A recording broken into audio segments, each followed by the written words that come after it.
ایک روز ماہ خوباں شہنشاہ حسینہ رازدار ما اوہا صاحب علم نشرہ اللہ کے محبوب دانہ غیوب رب کے پیارے امت کے سہارے معصوم آمنہ احمد مجتبی محمد مصطفیٰ صلی اللہ تعالی علیہ وسلم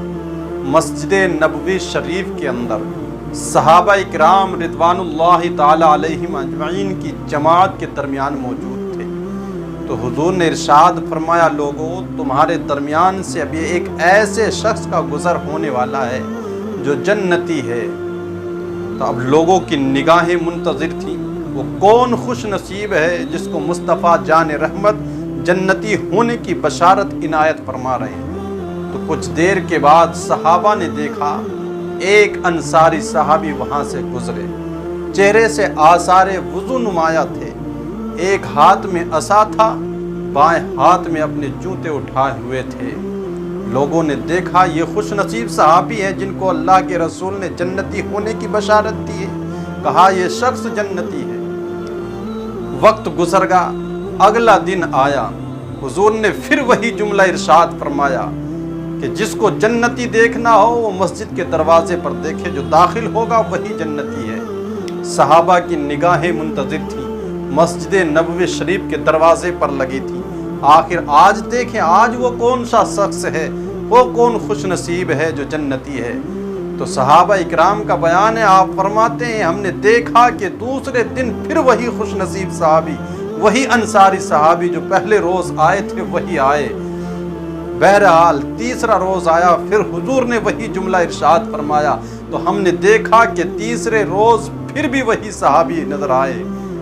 تو اب جب تینوں روز وہی نظر آئے تو عبداللہ ابن عمر رضی اللہ تعالی عنہ نے ٹھان لی بات ذہن کے اندر کہ دیکھو تو صحیح آخر اس بزرگ کا کون سا ایسا عمل ہے کہ جس کی وجہ سے اللہ کے رسول علیہ الصلاۃ والتسلیم نے آپ کو جنتی کہا ہے۔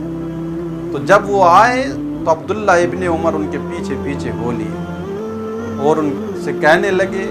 ابا جی کے ساتھ میری کچھ شکارنجی ہو گئی ہے، میں گھر سے تھوڑا ناراض ہوں، اگر آپ مہلت دیں تو میں 2-3 روز آپ کے ساتھ بتانا چاہتا ہوں۔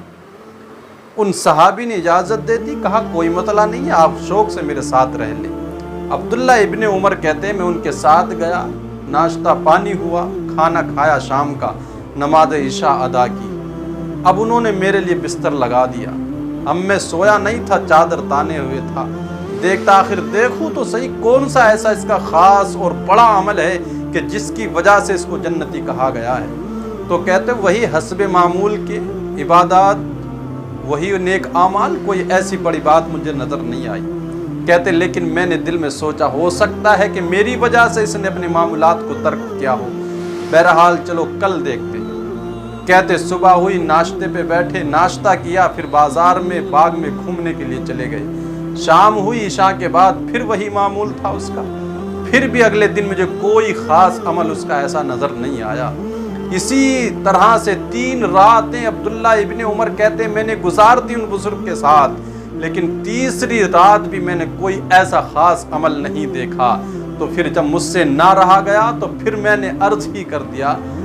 بزرگوار میری باپ کے ساتھ نہ کوئی شکارنجی تھی، نہ میں گھر سے ناراض تھا، میں صرف اس وجہ سے آپ کے ساتھ آیا کہ حضور نے ارشاد فرمایا تھا کہ جو آئے گا وہ جنتی ہے، تو تینوں روز آپ ہی نمایاں ہوئے دروازے پر، اس لیے مجھے شوق ہوا کہ میں آپ کے ساتھ چل کر دیکھوں ایسا کون سا خاص آپ کا عمل ہے، لیکن میں نے کوئی ایسا عمل آپ کے اندر نہیں پایا کہ جس کی وجہ سے آپ کو حضور نے جنتی قرار دیا ہے۔ تو پھر ان بزرگ نے ارشاد فرمایا، لا اجد فی نفسی لأحد من المسلمین غشم ولا حسدا،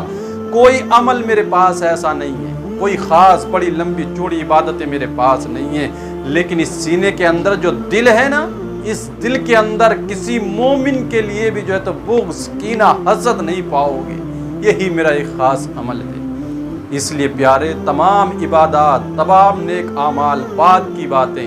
پہلے اس نفس کو مطہر کر لیں، اس کو پاکیزہ بنا لیں، اس کے اندر جو گند، جو غلاظتیں، نفرتیں، کدورتیں بھری ہوئی ہیں ان سب کو دور کرے۔ پہلے نفس اور دل کو پاک کر لیں، پھر عبادات کا نور بھی ملے گا اور تمہیں سرخ روئی بھی حاصل ہوگی۔